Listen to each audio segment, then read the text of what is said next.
KTV story channel पर आपका हार्दिक अभिनंदन है, जहां आपको हर बार कुछ नया और रोचक सुनने को मिलेगा। यदि आप पहली बार इस चैनल पर पधारे हैं, तो इस परिवार का हिस्सा बनने के लिए चैनल को सब्सक्राइब कर लें।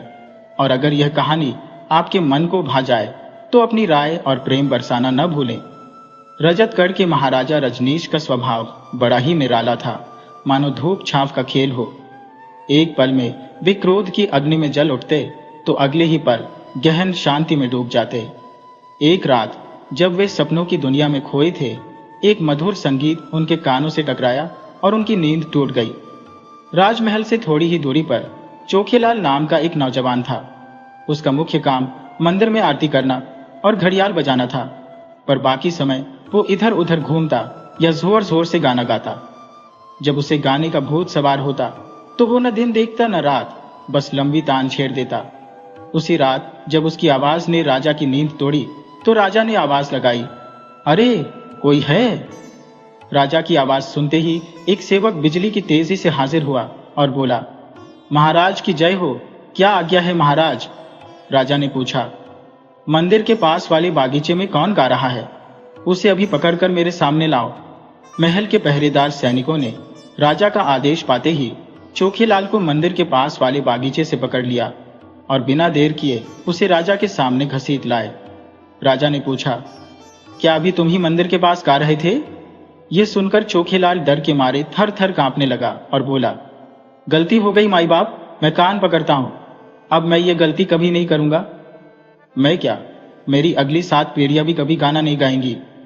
चोखेलाल को इतना डरा हुआ देखकर राजा को हंसी आ गई और वे बोले, अरे तुम बेवजह डर रहे हो नौजवान। हमने तो तुम्हें यहां इसलिए बुलाया है क्योंकि तुम्हारा गाना मुझे बहुत पसंद आया है। इतना अच्छा गाने वाला व्यक्ति अब तक हमारे दरबार से दूर कैसे रहा? तुम कल सुबह ही हमारे दरबार में आओ। तुम्हारा नाम क्या है? जी चोखेलाल। चोखेलाल, तुम गाना भी बहुत चोखा गाते हो। कल दरबार में आना, हम तुम्हें ढेर सारा इनाम देंगे। अगले दिन जब चोखेलाल राजा के दरबार में आया, तो राजा ने उसे ढेर सारा इनाम दिया और फिर चोखेलाल को अपने दरबार में दरबारी के रूप में रख लिया। धीरे धीरे चोखेलाल राजा के सबसे खास दरबारियों में अपनी जगह बना लेता है। राजा अक्सर सोचते कि चोखेलाल की आवाज में कितनी मिठास है। इसका गाना सुनकर दिन भर की थकान दूर हो जाती है, कितनी सुख शांति से भरी नींद आती है। एक रात की बात है, दिन भर का थका हुआ राजा कुछ जल्दी ही सो गया। नींद में राजा ने एक सपना देखा। सपने में राजा एक जंगल में शिकार करने जाता है और उसे एक सुंदर सी झील दिखाई देती है, जिसमें प्यारी प्यारी बतखें तैर रही थी। उन बतखों को देखकर राजा का मन झील में तैरने का होने लगा और राजा ने जैसे ही झील में डुबकी लगाई, अचानक झील के अंदर उसे एक महल दिखाई देने लगा। वो बोला, अरे वाह, कितना सुंदर महल है। मगर इस जल के महल में भला कौन रहता होगा? मैं भी एक नजर जरा महल के अंदर जाकर देखूं, ये कैसा है। जैसे ही राजा झील के महल के अंदर दाखिल हुआ, तो उसने देखा कि झील का सारा पानी गायब हो गया और महल के अंदर पलंग पर एक सुंदर सी राजकुमारी आराम कर रही थी। राजा सोचने लगा, इतनी सुंदर युवती, ये कौन है? इसे तो मैं अपनी पत्नी बनाऊंगा। यह तो रजतगढ़ की महारानी बनने के योग्य है। इस जैसी सुंदर कन्या मैंने आज तक नहीं देखी। अब तो मैं एक पल भी इसके बिना जी नहीं सकता। लेकिन मैं कहां पर हूं और ये कौन सी जगह है? क्यों न इस सुंदरी को जगाकर मैं इसी से पूछूं।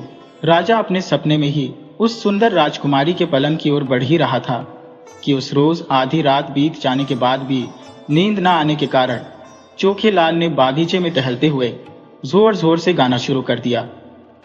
उस दिन चोखेलाल की इस बेवक्त की रागनी से राजा की नींद अचानक ही टूट गई। क्रोध के मारे राजा का गुस्सा 7वें आसमान पर जा पहुंचा। उसने सैनिकों को आदेश दिया कि फौरन इस कमबख्त गाने वाले गधे को मेरे सामने पेश किया जाए। आदेश पाते ही सैनिकों ने चोखेलाल को राजा के सामने पेश कर दिया। चोखेलाल कहने लगा, महाराज की जय हो। महाराज, आज भी आपको मेरा गाना बहुत पसंद आया होगा। इनाम के लिए मैं सुबह आपके दरबार में हाजिर हो जाऊंगा।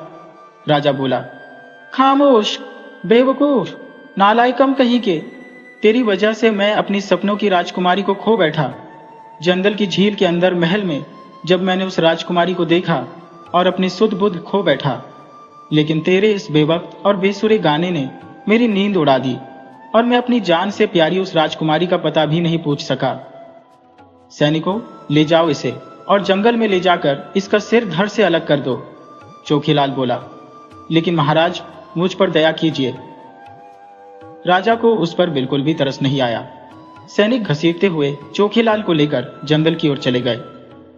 चोखीलाल को जंगल में ले जाकर सैनिकों ने उसका सिर धड़ से अलग करने के लिए तलवार उठाई ही थी कि चोखीलाल कहने लगा, नहीं, मुझे मत मारो, मुझ पर दया करो। अचानक महाराज का सपना टूट जाने के कारण वह मुझसे नाराज हो गए हैं, लेकिन कल जब उनका गुस्सा शांत हो जाएगा तो वह मुझे मारने के अपराध में तुम लोगों पर भी नाराज हो सकते हैं। दोनों सैनिक आपस में सलाह करने लगे। भाई, यह कह तो ठीक रहा है। आज रात महाराज ने इसे गाना गाने की सजा दी है, लेकिन इससे पहले महाराज ने इसे रात में गाना गाने के लिए इनाम भी तो दिया था। दूसरा बोला, हाँ भाई, तुम्हारी बात में वजन तो है। आखिरकार दोनों सैनिकों ने यह फैसला कर लिया कि वे चोखीलाल को छोड़ देंगे और दया करके उन्होंने चोखीलाल को छोड़ भी दिया, मगर उसे एक बात की चेतावनी दी कि भूलकर भी तुम रजतगढ़ की सीमा में दोबारा कदम न रखना। चोखीलाल को उस घने जंगल में छोड़कर दोनों सैनिक राजमहल वापस लौट गए। कुछ दिन यूं ही बीत गए। चोखीलाल का सिर धड़ से अलग करने का आदेश देने के बाद महाराज चोखीलाल को भूल ही गए थे, मगर एक रात जब राजा सोए हुए थे तो उन्हें हूबहू वही सपना दिखाई दिया जिसके अचानक टूट जाने से उन्होंने चोखीलाल को सजा दी थी। इस बार भी झील में तैरता हुआ राजा झील के महल तक जा रहा था। महल के अंदर दाखिल होकर राजा जैसे ही पलंग पर सोती हुई उस राजकुमारी के नजदीक पहुंचा तो सोचने लगा, यह मेरे सपनों की राजकुमारी है। आज तो मैं इससे बात किए बिना नहीं जाऊंगा। लेकिन उस रात भी राजा की यह इच्छा उसके मन में ही रह गई। आज भी उसका सपना बीच में ही टूट गया, जबकि आज तो चोखीलाल के गाने की आवाज भी उसे सुनाई नहीं दी थी। आज तो हर तरफ सन्नाटा था।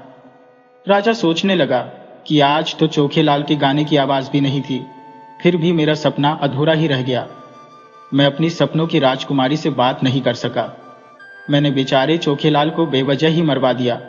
बेचारा कितना अच्छा गाना गाता था, मगर उस रोज से राजा लगातार दुखी रहने लगा। उसका उठना बैठना, सोना जागना सब कुछ हराम हो गया। अपनी नींद में देखी हुई उस राजकुमारी की कल्पना वह हर क्षण करता रहता और बेचैन रहता। उधर जंगल में कई दिनों तक चोखीलाल भटकता रहा और एक दिन वो अचानक एक झील के किनारे पहुंचा। झील को देखकर वह कहने लगा, अरे वाह, कितनी सुंदर झील है। कई दिन हो गए मुझे नहाए हुए, क्यों न इस झील के अंदर मैं जी भरकर नहा लूं। ये विचार आते ही चोखीलाल झील में कूद गया। झील में कूदते ही उसके सामने एक शानदार महल दिखाई दिया। वो सोचने लगा, इस झील के अंदर ये महल भला किसका हो सकता है? कौन रहता होगा इसके अंदर? अपनी उत्सुकता को शांत करने के लिए चोखीलाल उस महल के अंदर दाखिल हो गया। पलंग पर एक राजकुमारी सोई हुई थी। वह सोचने लगा, ये जरूर यहाँ की राजकुमारी होगी। मैं यहाँ से भाग लूं। कहीं ऐसा न हो कि मुझे इसके सैनिक पकड़ लें और मुझे यहाँ पर भी मौत की सजा दे दी जाए। जैसे ही चोखीलाल पलटकर भागने लगा कि अचानक एक तेज आवाज गूंजी, ठहरो, डरते क्यों हो? चोखीलाल ने पलटकर देखा तो वह सुंदर राजकुमारी उससे पूछने लगी, तुम कौन हो और यहाँ पर कैसे आए हो? राजकुमारी को देखकर वह बुरी तरह से घबरा गया और बोला, जी, मैं कोई नहीं हूँ जी, मैं तो यहाँ पर बस गलती से आ गया। चोखीलाल की घबराहट देखकर उस सुंदरी की हंसी छूट गई। वो मन ही मन सोच रही थी कि मैं तो कई बरसों से इस झील के अंदर आराम कर रही हूँ, आज तक यहाँ पर कोई आदमी नहीं आया। आज यह पहला आदमी है जो अचानक ही इस झील महल के अंदर आ गया। क्या पता यह मुझे श्राप से मुक्ति दिलवाने के लिए यहाँ पर आया हो, लेकिन ये मेरे लायक है या नहीं, इस बात को मुझे परखना होगा। इसने मुझे रानी जी कहकर बुलाया है, इसका मतलब ये जरूर कोई साधारण आदमी है। फिर भी मुझे इसकी परीक्षा लेनी चाहिए। कुछ देर तक सोच विचार करने के बाद उस सुंदरी ने चोखीलाल से कहा, सुनो नौजवान, तुम यहाँ तक आ ही गए हो तो कुछ दिनों तक हमारा मेहमान बनकर रहो। तुम्हें यहाँ पर किसी बात की कोई कमी नहीं होगी। ये कहने के साथ ही सुंदरी ने दोनों हाथों से तालियां बजाई। तुरंत ही 4 दासियां वहां पर आ गईं। राजकुमारी बोली, ये नौजवान हमारा मेहमान है, इसे अच्छी तरह से तैयार करके भोजन करवाओ। चारों दासियां चोखेलाल को लेकर एक सुगंधित स्नानागार में आ गईं। वहां पर चोखेलाल सोचने लगा, अरे यहाँ पर तो बहुत ही अच्छी खुशबू आ रही है। ये चमचमाता हुआ स्नानागार बड़ा ही सुंदर है। मैं जल्दी ही यहाँ से 2 लोटे पानी डालकर बाहर निकल जाऊंगा। ये स्नानागार अगर गंदा हो गया तो रानी जी कहीं मुझ पर नाराज ना हो जाए। फिर उसने दासियों की तरफ देखा। अरे ये दासियां अभी तक यहाँ पर खड़ी है। वो बोला, अरे आप लोग यहाँ पर क्यों खड़ी है? यहाँ से जाइए, तभी तो मैं नहाऊंगा। चारों दासियां एक दूसरे की तरफ देखते हुए मुस्कुराई और फिर खिलखिलाती हुई वहां से चली गईं। चारों दासियों ने राजकुमारी को जाकर बताया कि वह तो कितना बुद्धू आदमी है, वह आपके लायक बिल्कुल भी नहीं है। कहता है कि आप यहां से जाइए, नहीं तो मैं नहाऊंगा कैसे? राजकुमारी जी, यह तो कोई बहुत ही साधारण सा आदमी है। राजकुमारी बोली, अरे अभी से तुम लोगों ने यह फैसला भी कर लिया, पहले उसे ठीक से तैयार तो होने दो। जाओ जाकर देखो, शायद वह तैयार हो गया होगा। इधर चोखेलाल ने 2 लोटा पानी डाला और नहा गया। इसके बाद सामने ही एक कमरे में तरह तरह के वस्त्र टंगे हुए थे। वहां पर एक से बढ़कर एक पोशाकें थी। कीमती वस्त्र देखकर चोखेलाल हैरान रह गया, लेकिन उसने एक कोने में टंगे हुए साधारण से कपड़े चुनकर पहन लिए। उन वस्त्रों को पहनने के बाद महल की दासियां उसे महल के एक ऐसे हिस्से में ले गईं, जहां पर तरह तरह के पकवान एक मेज पर सजे हुए थे। दासियां कहने लगी, अतिथि महाराज, यहाँ पर भोजन और मिष्ठान है। डरते डरते चोखेलाल भोजन करने के लिए बैठ गया। सोचने लगा, हे भगवान, इतने सारे पकवान, इतने अच्छे अच्छे मिष्ठान, मगर मैं तो रोज दाल रोटी ही खाता हूँ। ये सब खाने से तो मेरा पेट खराब हो जाएगा। मैं तो दाल रोटी ही खाऊंगा। मेज पर सोने, चांदी और पीतल की तश्तरियां रखी हुई थी। चोखेलाल ने डरते डरते एक पीतल की तश्तरी उठाई और उसमें दाल रोटी चावल लेकर भोजन करने लगा। थोड़ी ही देर में गपागप भोजन वो मुंह में ठूसता चला गया। पीतल की तश्तरी उसने बिल्कुल साफ कर दी। उसके बाद राजकुमारी की आज्ञा पाकर चारों दासियां चोखेलाल को एक बहुत ही सुंदर शयन कक्ष में ले गई, जहां पर शानदार पलंग बिछा हुआ था और पलंग के नजदीक ही जमीन पर एक दरी बिछी हुई थी। चोखेलाल सोचने लगा, अरे ये तो पलंग बड़ा ही गुदगुदा है, इस पर तो मैं पल भर भी सो नहीं सकूंगा। मुझे तो खुरदरी, चारपाई, तख्त या फिर जमीन पर सोने की आदत है। ऐसा करता हूं कि मैं इस दरी पर ही सो जाता हूं। और फिर चोखेलाल उस दरी पर सो गया। चोखेलाल जब सोया तो वह बड़े ही मजे में था, लेकिन जब वह जागा तो झील के किनारे पड़ा हुआ था। यह देखकर वह सोचने लगा, अरे यह क्या, मैं तो झील के किनारे पर कैसे आ गया? सोया तो मैं झील के महल के अंदर था। कहीं ऐसा तो नहीं कि मैं कोई सपना देख रहा था? लेकिन मेरे बदन पर यह जो कपड़े हैं ये मेरे नहीं है, मैंने झील के महल के अंदर ही ये पहने थे। अच्छा, तो क्या ये हमारे रजतगढ़ के महाराज के सपनों वाली जगह है और यह झील की सुंदरी महाराज के सपनों में आने वाली राजकुमारी है? मुझे यह सब बातें महाराज को बतानी चाहिए, मगर मैं उन्हें कैसे बता सकता हूँ? उन्होंने तो मुझे मृत्यु दंड दे दिया था, मेरे सिर को धड़ से अलग करने की आज्ञा दी थी। तो क्या हुआ, मुझे सैनिकों ने जीवित छोड़ दिया, इसमें मेरी क्या गलती है? महाराज ने यदि कोई दंड दिया भी तो वह दंड उन्हीं सैनिकों को मिलेगा। हाँ, मुझे तो महाराज इनाम देंगे जब उन्हें पता चलेगा कि मैंने उनके सपनों वाली उस झील को और राजकुमारी को ढूंढ निकाला है। उधर झील के महल के अंदर राजकुमारी उदास बैठी हुई थी। उसकी दासियां कहने लगी, उदास मत होइए राजकुमारी जी, जल्दी ही कोई पराक्रमी, प्रतापी और वीर राजा यहाँ पर अवश्य आएगा और हमें इस झील के महल की कैद से हमेशा हमेशा के लिए छुटकारा मिल जाएगा। दूसरी तरफ राजा उस रात अपनी सपनों की राजकुमारी के ख्यालों में खोया हुआ था। उसे नींद नहीं आ रही थी। रात आधी से भी ज्यादा बीत चुकी थी। अचानक उसे किसी के गाने की आवाज सुनाई दी। अरे, ये आवाज तो चोखेलाल की है, लेकिन वह तो मर चुका है। हमेशा की तरह राजा ने अपने सैनिकों को गाना गा रहे आदमी को पकड़कर लाने का आदेश दिया। जब सैनिक लौटे तो उनके साथ चोखेलाल को देखकर राजा आश्चर्य में पड़ गया। अरे चोखेलाल, तुम जिंदा हो? मैंने तो तुम्हें मार देने का आदेश दिया था। चोखेलाल बोला, महाराज, आपने जिनको मुझे मारने का आदेश दिया था उन्होंने मुझे मारा नहीं, तो इसमें मेरा क्या दोष? लेकिन आपके आदेश को जानते हुए भी मैं जानबूझकर यहाँ पर आया हूँ महाराज। मैंने जंगल में एक बहुत ही सुंदर झील देखी। उस झील में एक सुंदर सा महल था और उस महल के अंदर मैंने अप्सराओं की जैसी एक राजकुमारी को देखा। ये सुनकर राजा सोचने लगा, कमाल है, ये तो बिल्कुल मेरे सपने की बात कर रहा है। इसका मतलब यह है कि चोखेलाल की मदद से मैं अपने सपनों में आने वाली उस राजकुमारी तक पहुंच सकता हूं। अच्छा हुआ जो मेरे सैनिकों ने इसे जिंदा छोड़ दिया, नहीं तो मुझे मालूम नहीं पड़ता कि मेरे सपनों की राजकुमारी मुझे कहां मिलेगी। उसके बाद राजा ने खुद राजा होते हुए भी अपने राज्य के एक मामूली से आदमी चोखेलाल से माफी मांगी और कहने लगा, चोखेलाल, मुझे जल्दी से उस झील तक ले चलो जहां पर मेरे सपनों की राजकुमारी रहती है। बदले में तुम जो भी चाहोगे मैं तुम्हें दूंगा। अगले दिन राजा ने अपने विश्वसनीय मंत्री को अपना राजपाट संभालने का आदेश दिया और खुद चोखेलाल के साथ घोड़े पर सवार होकर जंगल की तरफ निकल गया। राजा और चोखेलाल ने अपने अपने घोड़ों को झील के किनारे पर बांधा और फिर झील में डुबकी लगाई। दोनों कुछ ही देर के बाद झील के महल के अंदर दाखिल हो गए। जब राजा ने देखा कि एक सुंदर सी राजकुमारी पलंग पर आराम कर रही है तो वह हक्का बक्का रह गया। मेरे सपनों की राजकुमारी मेरे सामने है, यही तो है वो। हाँ, ये वही है।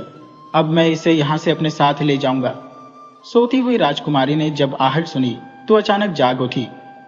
चोखेलाल को देखकर वह कहने लगी, नौजवान, तुम यहां पर फिर से आ गए और अपने साथ इस बार यह किसको लाए हो? ये सुनकर राजा बोल पड़े, हमें राजा रजनीश कहते हैं सुंदरी, हम यहां से तुम्हें लेने के लिए आए हैं। ये सुनकर राजकुमारी सोचने लगी, यह सुंदर और सजीला नौजवान सचमुच कहीं का राजा लगता है, फिर भी मुझे इसकी परीक्षा लेनी चाहिए। ओहो, तो आप राजा हैं? हाँ सुंदरी, हम यहां तक नहीं आते, लेकिन शायद तुम्हें सपनों में देखते देखते मेरे प्राण ही चले जाते। रानी जी, इनके दिन का चयन और रातों का आराम सब आपके ख्यालों ने छीन लिया है। राजकुमारी बोली, अच्छा तो आज आप ऐसा कीजिए कि हमारे यहां पर अतिथि बनकर रहिए। राजा ने कहा, लेकिन पहले तुम यह बताओ कि तुम कौन हो और इस झील के महल में तुम क्यों रहती हो? राजकुमारी बोली, राजन, मैं यहाँ पर एक अपराध की सजा भुगत रही हूँ। मैं पृथ्वी के एक सुंदर राज्य सूर्यनगर के राजा सूर्यसेन की इकलौती बेटी हूँ। मेरा नाम चंद्रिका है। एक बार सूर्यनगर से बाहर मैं अपनी 4 सखियों के साथ शिकार खेलने के लिए निकली थी और मुझे एक बहुत ही सुंदर बतख इस झील के ऊपर तैरती हुई दिखाई दी। क्योंकि दिन भर मुझे कोई भी अच्छा शिकार हाथ नहीं लगा था, तो मैंने उस बतख को ही अपने तीर का निशाना बना दिया। बतख को पकड़ने के लिए जब मैं अपनी 4 दासियों के साथ झील में कूदी तो जैसे किसी चुंबकीय शक्ति ने हमें झील के अंदर इस महल में खींच लिया। तब मैंने एक पुरुष को पलंग पर तीर से घायल पाया। वह तड़प तड़प कर यह कह रहा था, हे पत्थर दिल राजकुमारी, अपने मनोरंजन के लिए तूने मेरी जान ले ली। झील के उस राजकुमार ने तड़पते तड़पते यह कहते हुए जान दे दी कि वो निर्दयी राजकुमारी, अब तो इस महल से तू कभी बाहर नहीं निकल सकेगी। मासूम प्राणियों पर अत्याचार करने के लिए तेरी यही सजा है। मैंने कहा, नहीं नहीं, मुझसे भूल हो गई, मुझे क्षमा कर दीजिए। मैं प्रतिज्ञा करती हूँ कि अब किसी भी जीव जंतु पर कोई अत्याचार नहीं करूंगी। तभी वहां पर वन देवता प्रकट हुए। वह राजकुमार उन्हीं वन देवता का मानस पुत्र था। वन देवता ने मुझसे कहा, दुखी मत हो बेटी, तुम हमेशा के लिए यहाँ पर कैद नहीं रहोगी। जब भी तुम्हारे योग्य कोई वीर, पराक्रमी राजा या राजकुमार इस झील में आएगा और तुम्हें इस कैद से हमेशा के लिए मुक्त कराकर ले जाएगा। लेकिन ध्यान रखना कि अगर तुमने अपने पति को चुनने में कोई भूल की तो हमेशा हमेशा के लिए इस झील महल के अंदर कैद होकर रह जाओगी। राजकुमारी चंद्रिका से सारी बातें जानने के बाद राजा ने गंभीरता से कहा, तो फिर देर किस बात की प्रिय, हम तुम्हें लेने के लिए आए हैं, चलो हमारे साथ।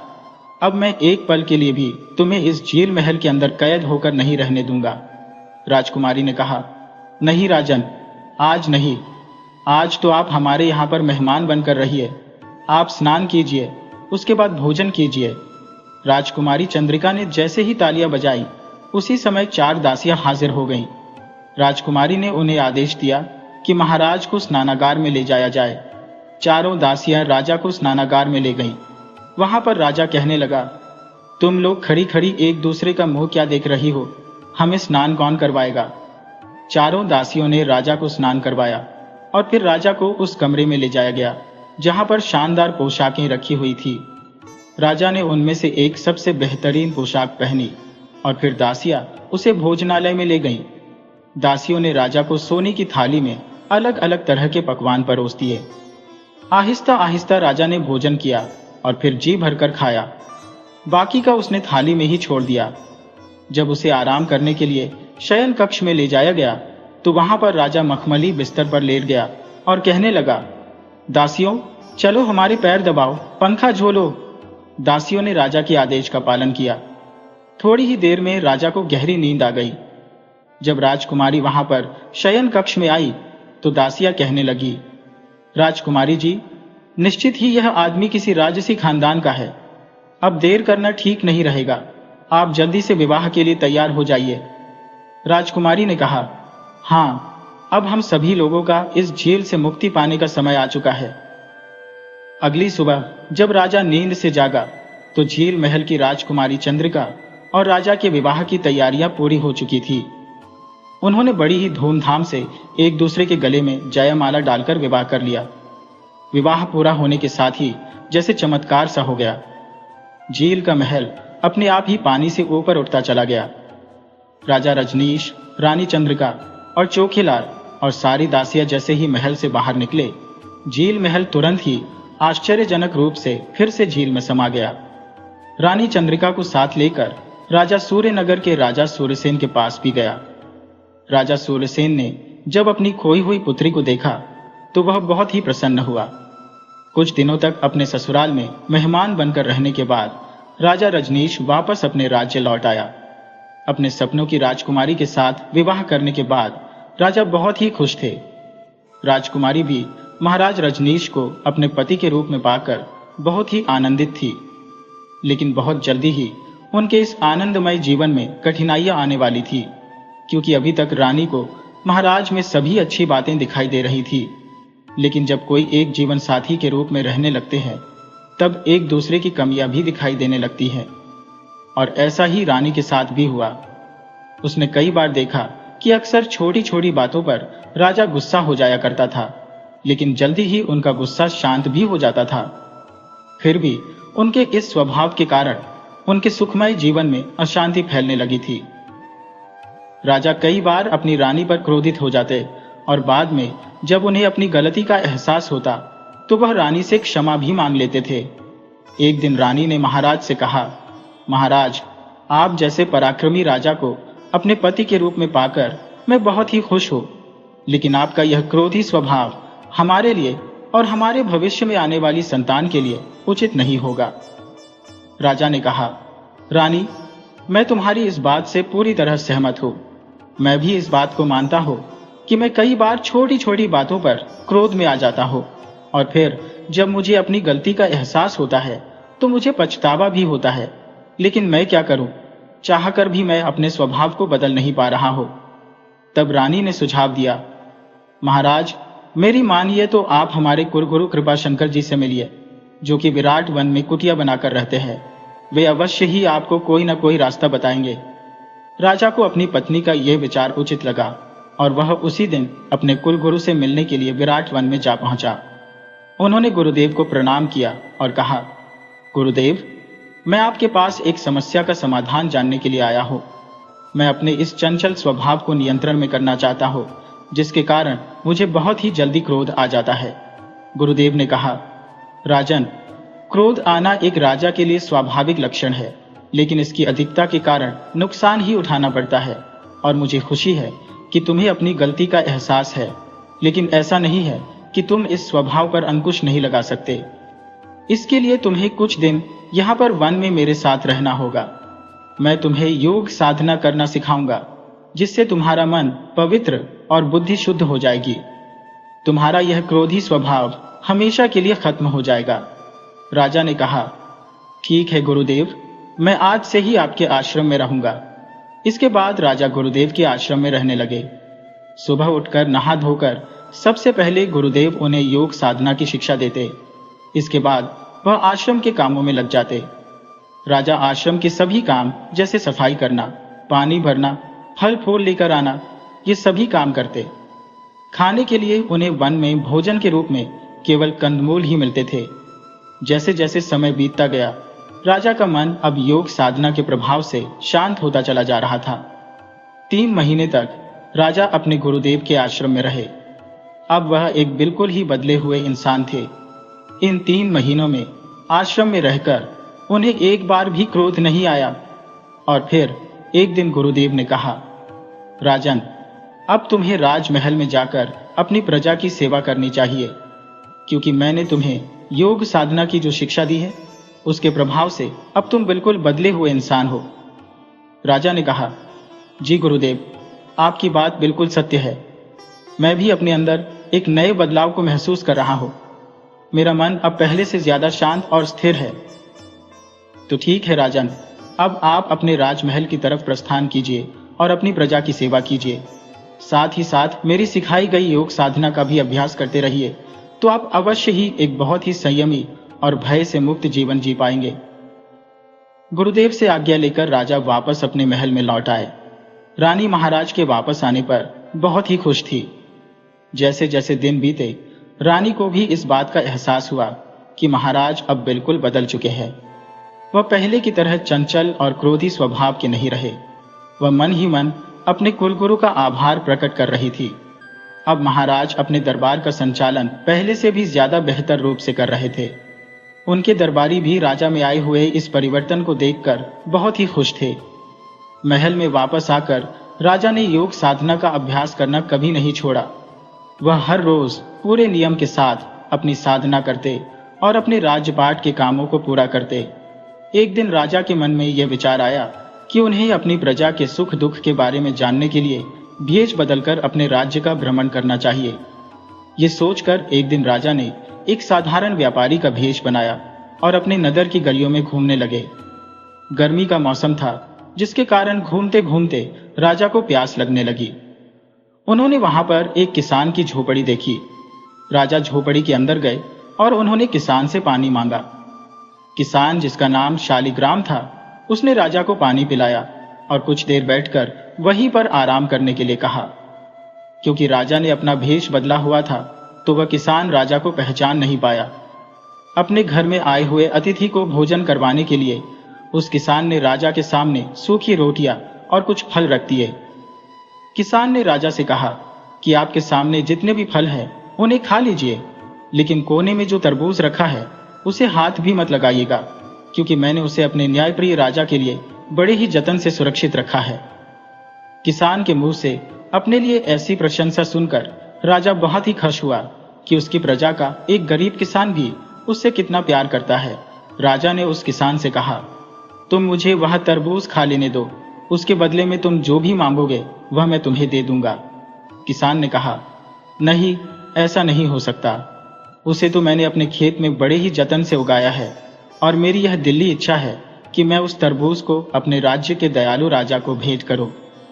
यह सुनकर राजा ने कहा, अगर तुम मुझे वह तरबूज नहीं दोगे तो मैं सामने रखे हुए फलों को हाथ भी नहीं लगाऊंगा। किसान बोला, भले ही आप फल मत खाइए, पर मैं वह तरबूज आपको छूने भी नहीं दूंगा। वह तो सिर्फ मेरे राजा के लिए है। खैर, राजा ने बाकी के फल खा लिए और किसान से आज्ञा लेकर वापस अपने महल की तरफ चल गया। लगभग 15 दिन के बाद वही किसान जब तरबूज लेकर राजा के दरबार में पहुंचा तो दोनों ने एक दूसरे को पहचान लिया। राजा ने हंसते हुए कहा, अगर मैं तुम्हारी यह भेंट स्वीकार न करूं तो? किसान ने कहा, यदि आप मेरी यह भेंट स्वीकार नहीं करते तो मेरा यही उत्तर है कि आप भाड़ में जाइए। इस पर राजा ने कहा, यह तुम्हारी झोपड़ी नहीं है, ये राज दरबार है। अपनी जुबान को काबू में रखो। अब क्योंकि राजा बहुत ही संयमी और शांत स्वभाव का हो चुका था, इसलिए वह किसान की इस बदतमीजी को सहन कर गया। किसान ने कहा, यदि आप राज्य दरबार के राजा हैं, तो मैं भी अपने खेतों का राजा हूं। मेरी हस्ती आपसे कुछ कम नहीं है। राजा ने कहा, मेरे खजाने में असंख्य हीरे, मोती और रत्न है, तुम्हारे पास तो कुछ भी नहीं है। किसान ने जवाब दिया, महाराज, भले ही आपके खजाने में असंख्य हीरे, मोती और हीरे जवाहरात हो, लेकिन वह सब प्रजा के दिए हुए कर के रूप में इकट्ठे किए गए हैं। वे प्रजा की अमानत है, जिनकी सुरक्षा के लिए आपको प्रहरी भी रखने पड़ते हैं। कभी आपको मौका मिले तो मेरे खजाने को देखने आना, तब आपको पता चलेगा कि असली खजाना किसके पास है। किसान की बात सुनकर राजा के मन में उत्सुकता जागी। वो उसी समय किसान के साथ उसके खजाने को देखने के लिए निकल पड़ा। किसान राजा को अपने खेतों में लेकर गया और उसने कहा, राजन, सामने खेतों में जो आप लहलहाती हुई फसलें देख रहे हैं, उनसे पैदा होने वाला अनाज ही मेरा खजाना है। आप तो अपने खजाने को खाकर अपना पेट भी नहीं भर सकते, जबकि मेरे अन्न के खजाने से सैकड़ों लोगों का पेट भरता है। अब बताइए, असली खजाना मेरे पास है या आपके पास? किसान का यह जवाब सुनकर राजा बहुत ही खुश हुआ। उसने किसान को गले लगा लिया और बोला, जिस राज्य में तुम्हारे जैसे मेहनती और निडर किसान हो, उस राज्य के सौभाग्य का तो क्या ही कहना। उसका राज्य तो स्वर्ग से भी ज्यादा सुंदर है। इस तरह से उस किसान की प्रशंसा करते हुए राजा वापस अपने महल में लौट आया। राजा रजनीश ने कई सालों तक अपनी प्रजा की सेवा की और तब तक जिंदा रहे जब तक उनके पोते पोतियों की शादियां नहीं हो गईं।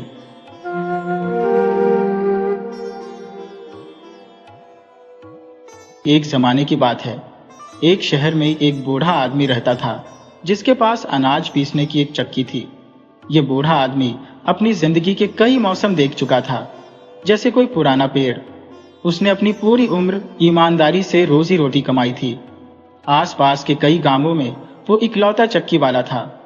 लोग उसे चक्की वाला बाबा भी कहकर बुलाते थे। बूढ़े के 3 बेटे थे, जो किसी बरगद के पेड़ की मजबूत टहनियों जैसे थे। तीनों ही जवान और सेहतमंद। एक दिन की बात है, बाप ने अपने बेटों को बुलाया और कहा, मेरे प्यारे बच्चों, इस दुनिया में हर आदमी की जिंदगी अच्छी या बुरी कैसी भी हो, कट ही जाती है। और जैसा कि तुम्हें मालूम है कि जो इस दुनिया में आया है उसकी मौत पक्की है।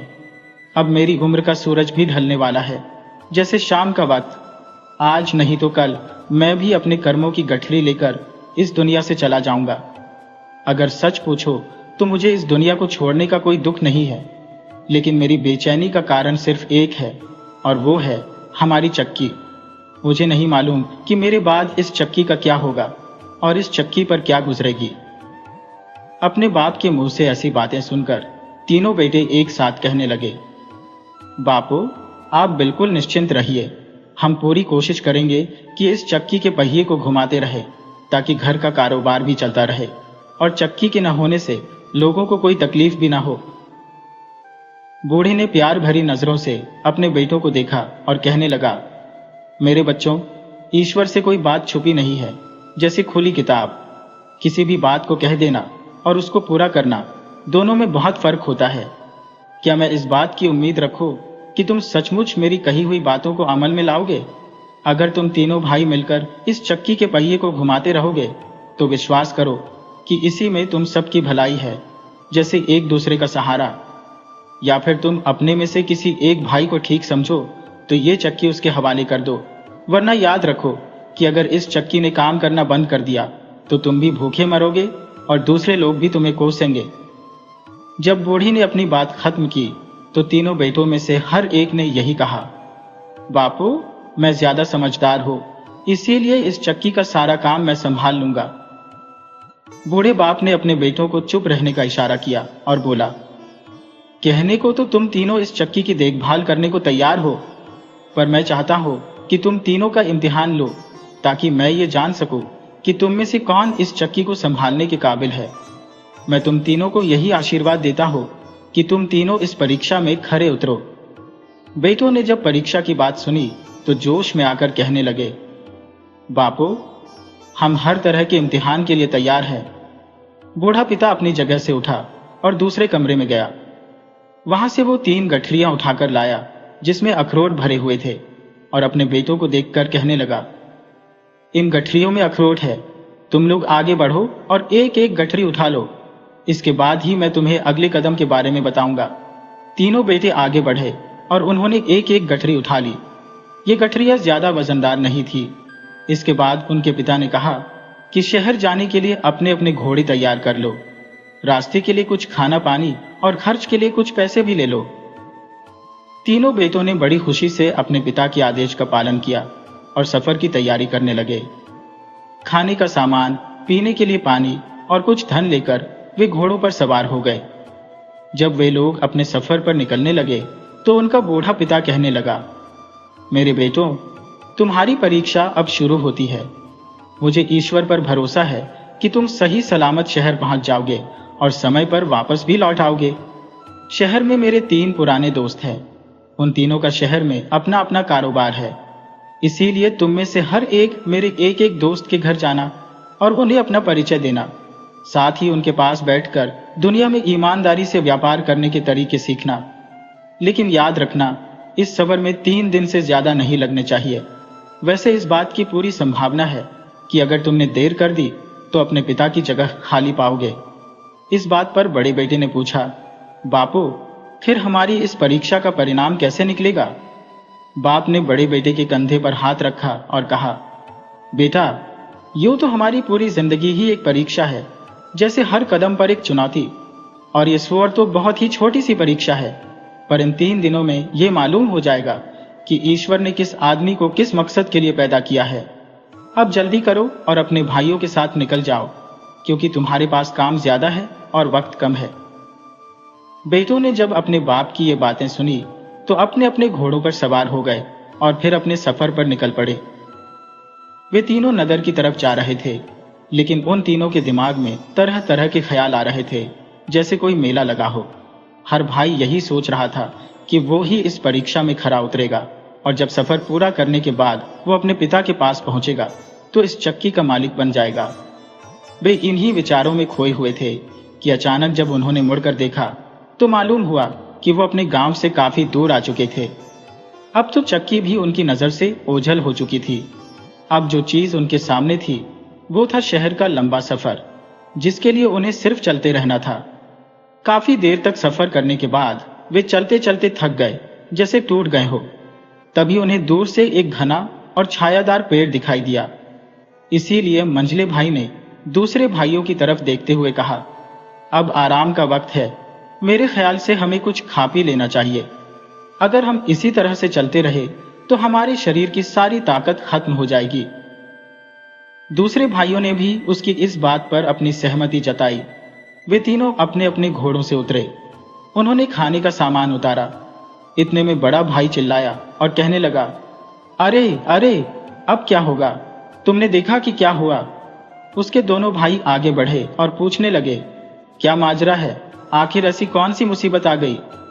बड़े भाई ने अपनी सुराही की तरफ इशारा किया और कहने लगा, रास्ते में इसका मुंह खुल गया और बूंद बूंद करके सारा पानी बह गया। अब मैं परेशान हूं कि क्या करूं। छोटे भाई ने कहा, सच में तुमने बड़ी ही लापरवाही से काम किया। अब तो हमें पानी के लिए बड़ी ही मुश्किल का सामना करना पड़ेगा। बड़ा भाई कहने लगा, बड़ा ही अजीब सफर है ये, पर सफर में ऐसे हादसे तो होते ही रहते हैं। इसीलिए आओ हम बैठकर सोचते हैं कि क्या करना चाहिए। छोटे भाई ने सुराही उठाई और कहने लगा, पहला और सबसे जरूरी काम तो यह है कि पानी की तलाश की जाए। बड़े भाई ने कहा, आग जलाने के लिए लकड़ियां जमा करनी चाहिए, पर पानी की तलाश में कौन जाएगा? लकड़ियां कौन जमा करेगा और खाना कौन बनाएगा? तीनों भाई एक दूसरे की तरफ देखने लगे। बड़े भाई ने जब ये सब देखा तो कहने लगा, सबसे मुश्किल और जरूरी काम तो लकड़ियां जमा करना है। ये काम मैं खुद करूंगा, क्योंकि अगर लकड़ियां न हुई तो हम खाना नहीं पका सकेंगे। ये कहकर बड़ा भाई अपनी जगह से उठा और लकड़ियां लाने के लिए चला गया। लेकिन मंझले भाई ने मजाक उड़ाते हुए कहा, तुम तो ऐसे कह रहे हो जैसे कोई पहाड़ खोदना हो और उसमें से लकड़ियां निकालनी हो। मेरे ख्याल से तो सबसे मुश्किल काम खाना पकाना है। अगर लकड़ी और पानी मौजूद हो पर खाना पकाने वाला कोई ना हुआ तो हम भूखे मर जाएंगे। मंझले भाई ने इतना कहा और फिर अपनी जगह से उठकर वो मिट्टी का चूल्हा बनाने में व्यस्त हो गया। अब छोटा भाई ही रह गया था और उसके सामने खाली सुराही पड़ी थी, पर उसे समझ में नहीं आ रहा था कि पानी कहां से लाए। पर उसने हिम्मत नहीं हारी। सुराही उठाकर वो पानी की तलाश में चल दिया। मन ही मन वो कहने लगा, मेरे भाइयों ने तो अपना अपना काम संभाल लिया, अब मुझे भी किसी न किसी तरह से पानी लेकर आना ही होगा, क्योंकि खाना बनाने और प्यास बुझाने के लिए हमें पानी की बहुत ज्यादा जरूरत होगी। छोटा भाई तेज कदमों के साथ पहाड़ की तरफ चलने लगा। छोटा भाई जानता था कि अक्सर पहाड़ी इलाकों में झरने होते हैं और शायद वो भी किसी झरने तक पहुंच जाए। वो चलता रहा, चलता रहा। उसने पहाड़ी इलाके के कई कीले पार कर लिए। वो जितना भी आगे गया, पर उसे कहीं पर भी पानी नजर नहीं आया। परेशान होकर वो सोचने लगा कि कहीं ऐसा न हो कि उसे पानी न मिले और उसके भाई प्यास से मर जाए। यूं तो उनका सफर यहीं पर खत्म हो जाएगा। न तो वो शहर में पहुंच सकेंगे और न ही वापस अपने पिता के पास। ये सोचकर वो कुछ देर के लिए एक पेड़ के नीचे बैठ गया। कुछ देर तक आराम करने के बाद उसने अपने मन में ये निश्चय किया कि वो अपनी आंखों और कानों को खुला रखेगा, जिससे कि वो पानी के बहने की आवाज सुन सके और हो सकता है कि उसे पानी नजर आ जाए, क्योंकि इस तरह से मारा मारा फिरने से उसके हाथ कुछ नहीं आएगा। छोटे भाई के दिमाग में जब ये नई तरकीब आई तो वो अपनी जगह से उठा और एक बार फिर से उस पहाड़ी इलाके में पानी की तलाश करने लगा।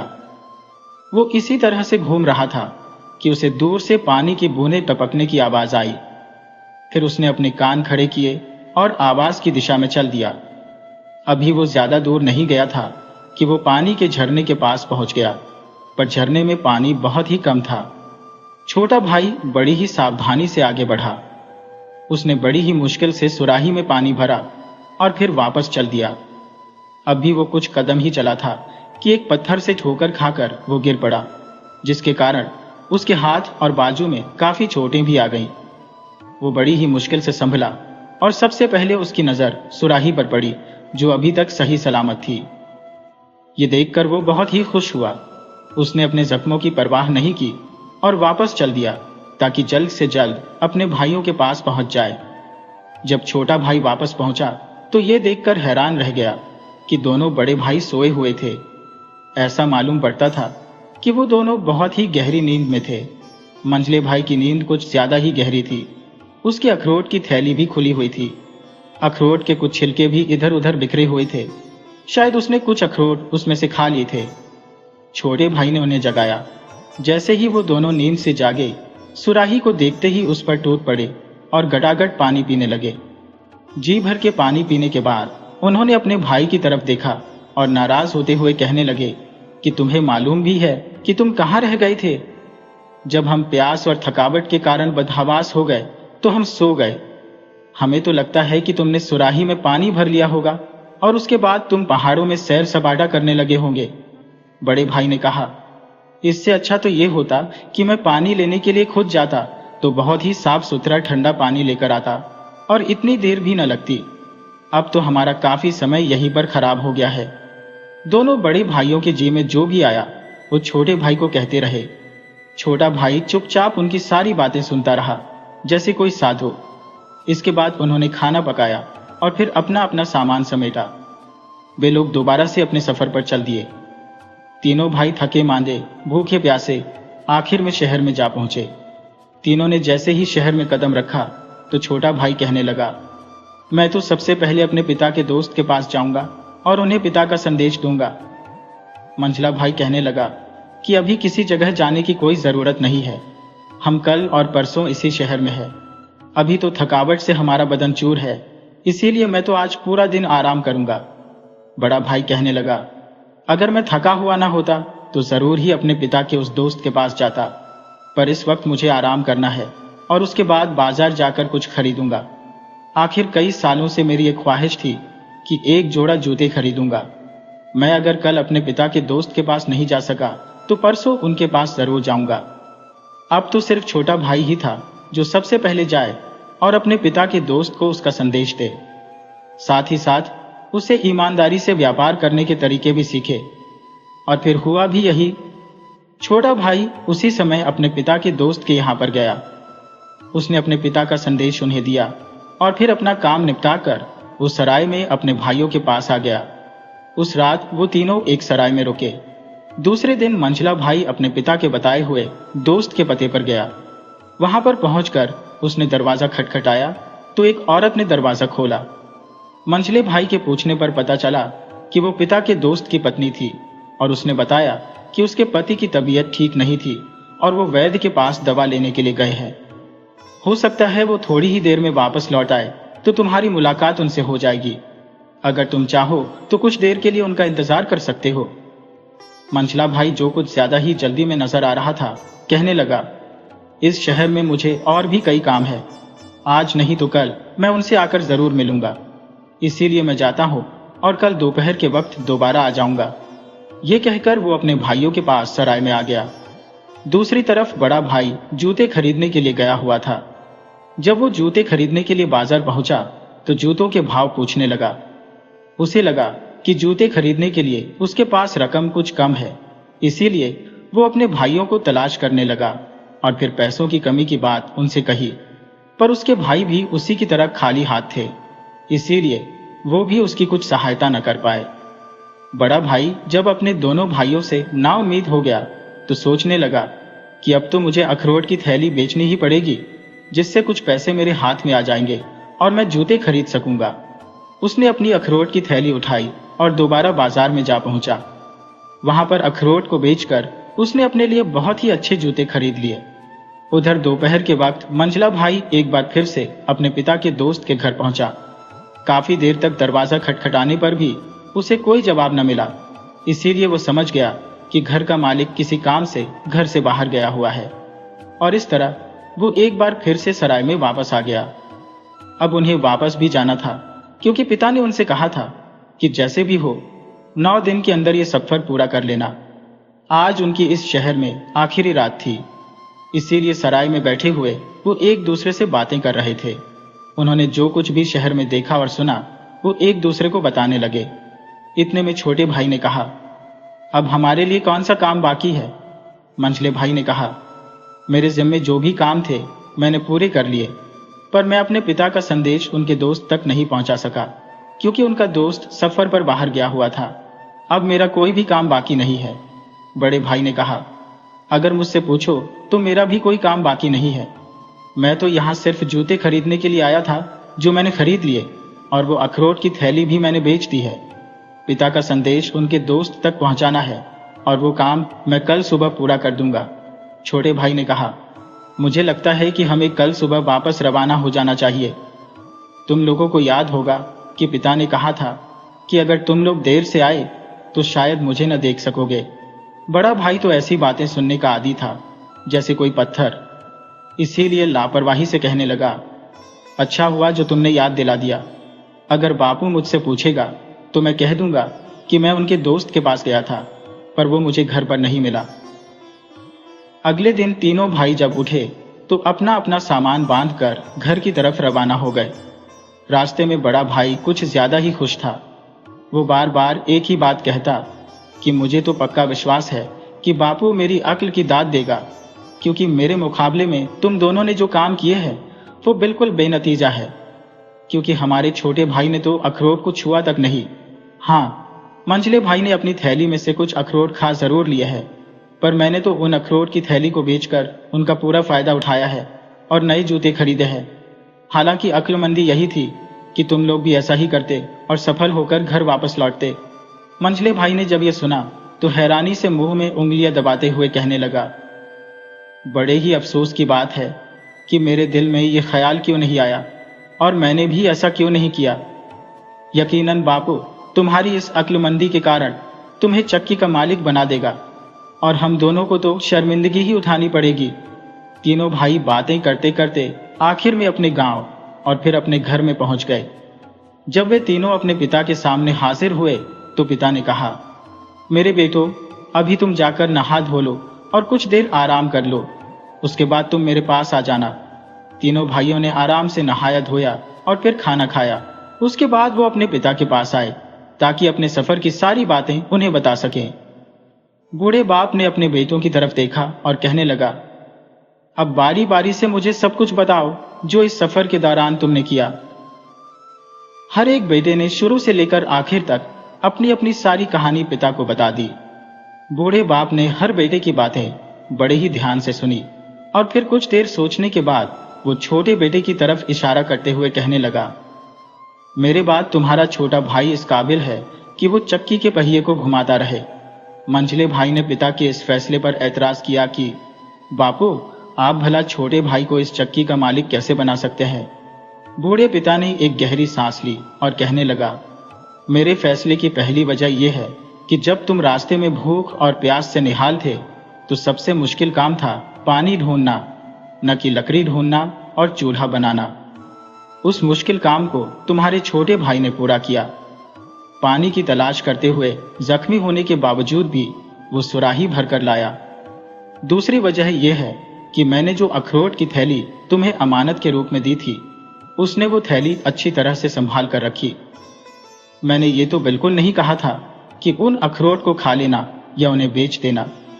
तीसरी वजह यह है कि इसने अपने कर्तव्य को बहुत ही अच्छी तरह से निभाया है। इसने शहर में दाखिल होते ही सबसे पहले मेरा संदेश मेरे दोस्त तक पहुंचाया और उससे ईमानदारी से व्यापार करने के तरीके भी सीखे। बस इसीलिए मैं तुम्हारे छोटे भाई को इस चक्की का मालिक बना रहा हूं, क्योंकि ये इस काबिल है कि इस चक्की के पहिए को अच्छी तरह से घुमाएगा। लोगों की अमानत यानी अनाज और आटे को अच्छे से संभाल कर रखिएगा, जैसे इसने उन अखरोट को संभाल कर रखा। और इस बात का भी ख्याल रखिएगा कि अपने ग्राहकों से ये जो वादा करेगा उसे अच्छी तरह से निभाएगा, जैसे कि इसने मेरे दोस्त तक मेरा संदेश पहुंचाकर सबसे पहला काम किया। इसकी इसी आदत की वजह से कोई भी ग्राहक इस पर बेईमानी का आरोप नहीं लगा सकेगा। इसीलिए आज के बाद यही चक्की का मालिक है। बाप ने एक गहरी सांस ली और अपने दूसरे बेटों की तरफ देखकर कहने लगा, अगर अब भी तुम्हें लगता है कि मैंने गलत फैसला किया है तो तुम मुझे बता सकते हो कि इस चक्की पर तुम्हारे छोटे भाई का हक नहीं है। बड़े और मंझले भाई की कुछ भी कहने की हिम्मत न हुई, जैसे उनकी जुबान पर ताला पड़ गया हो। इसीलिए वे चुपचाप खड़े रहे और अपने छोटे भाई की तारीफ करने लगे। इसके बाद कई सालों तक छोटा भाई चक्की के पहिए को घुमाता रहा और सारी उम्र इस कारोबार को करता रहा। उसकी चक्की पर आसपास के कई गांव के लोग आते और अपना अनाज पिसवा कर ले जाते। सभी उसकी ईमानदारी और मेहनत की बहुत ही प्रशंसा करते थे।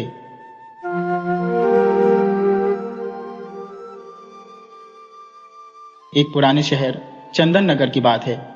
वहां राजा रणजीत राज करते थे। वो बहुत बलवान और इंसाफ पसंद थे। उनकी रानी कमला बहुत ही खूबसूरत थी और उनका 5 साल का एक बेटा भी था जिसका नाम जयंत था। राजा की एक आदत थी कि वो रोज रात को किसी नए आदमी से कहानियां सुना करते थे, पर कुछ दिनों से उन्होंने अपनी ये आदत बदल दी थी।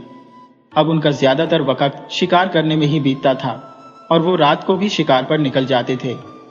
शिकार की इस आदत ने उन्हें बहुत बेरहम बना दिया था। अब वो इंसाफ पर कम ध्यान देते थे और घमंडी और अहंकारी हो गए थे। उन्होंने 10 साल पहले अपने पड़ोसी राजा जोधन को हराकर उनका राज्य भी छीन लिया था। राजाओं में ये चलन था कि वो कमजोर राजाओं को अपने अधीन कर लेते थे और जो अधीनता नहीं मानता था उस पर हमला करके उसका राज्य छीन लेते थे।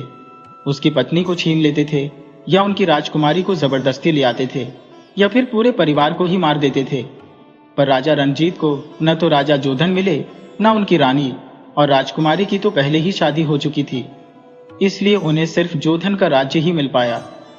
राजा जोधन के पास अब न सेना थी, न राज्य, न रानी, पर वो बदले की आग में जल रहे थे।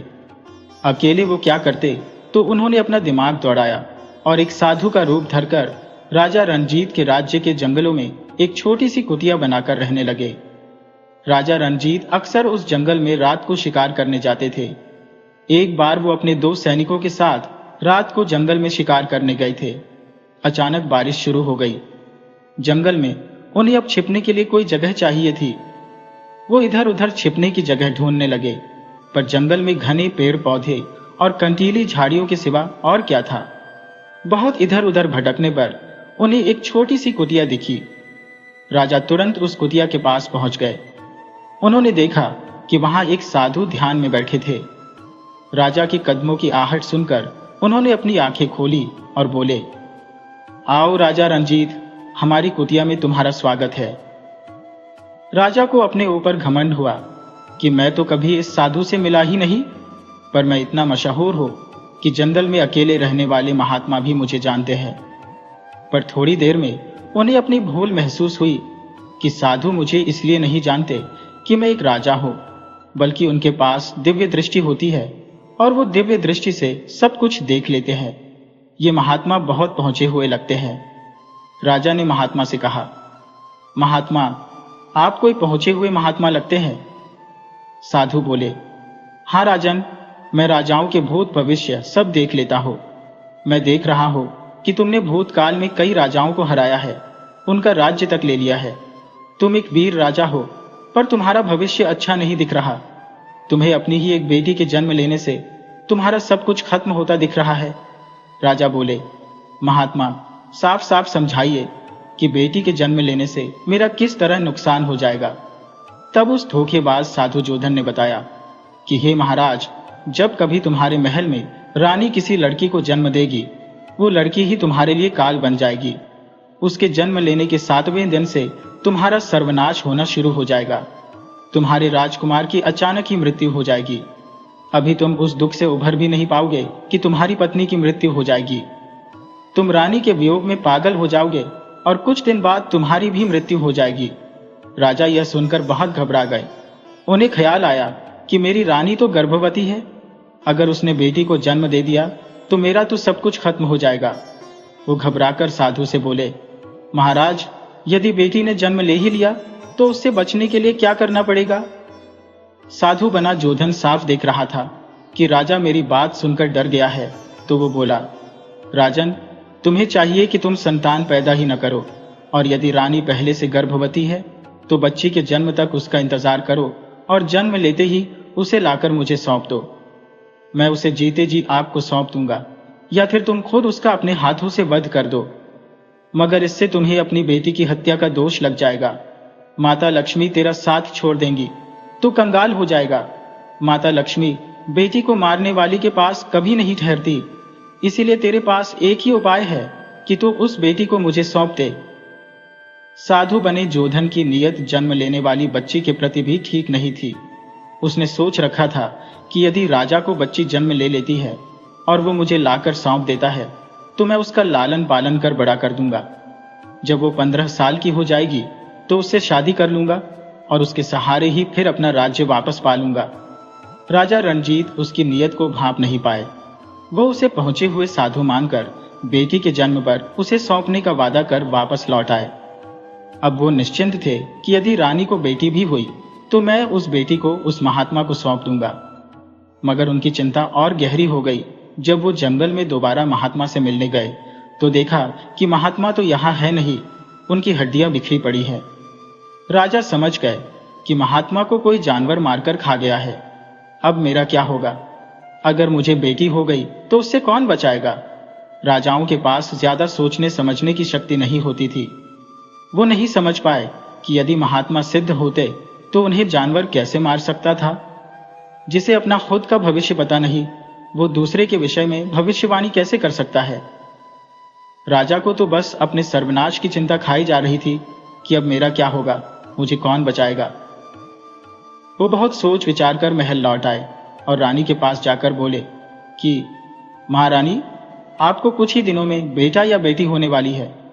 यदि आपने बेटे को जन्म दिया तब तो ठीक, सब मंगल ही मंगल है, मगर बेटी ने जन्म ले लिया तो अनर्थ हो जाएगा, मेरे राज्य का सर्वनाश हो जाएगा। रानी बोली, महाराज, आप यह क्या कह रहे हैं? बेटा हुआ तो मंगल कैसे हो जाएगा और बेटी के जन्म पर आपका अमंगल कैसे हो जाएगा? बेटी माता लक्ष्मी का रूप होती है, उसके जन्म पर तो सिर्फ मंगल ही मंगल होगा, आपका अमंगल भी मंगल में बदल जाएगा। आपको मेरी बात का विश्वास न हो तो किसी संत महात्मा से पूछ सकते हैं। राजा बोले, महात्मा से ही तो पूछा था, तो महात्मा ने बताया था कि तुम्हारी बेटी सर्वनाश का कारण बन जाएगी, उसके जन्म के बाद मुझे सौंप देना। मगर महात्मा को तो बाघ खा गया, अब मुझे कौन बचाएगा? रानी राजा की बात सुनकर हंसने लगी। क्या महाराज, आप भी ऐसे ढोंगी महात्माओं पर विश्वास कर लेते हो जो खुद का भविष्य नहीं देख सके? वो दूसरे का भविष्य क्या देखेंगे? आप अपने कुल गुरु से मिलकर किसी ज्ञानी महात्मा को बुलाकर मेरे गर्भस्थ शिशु का भविष्य देख सकते हैं। राजा बोले, रानी कमला, तुम मेरी बहुत प्यारी रानी हो, मैं तुम्हें इतना चाहता हूं कि फिर कोई दूसरी रानी नहीं लाया। रानी जानती थी कि राजा झूठ बोल रहा है। अगर सचमुच प्यार करता तो राजा जोधन की शादीशुदा बेटी के लिए उस पर हमला नहीं करता। यह अलग बात है कि राजा को निराशा हाथ लगी थी, मगर रानी ने बनावटी प्यार दिखाते हुए बोली, हाँ महाराज, मैं जानती हूँ आप मुझसे बहुत प्यार करते हो और मैं भी आपके बिना जिंदा नहीं रह सकती।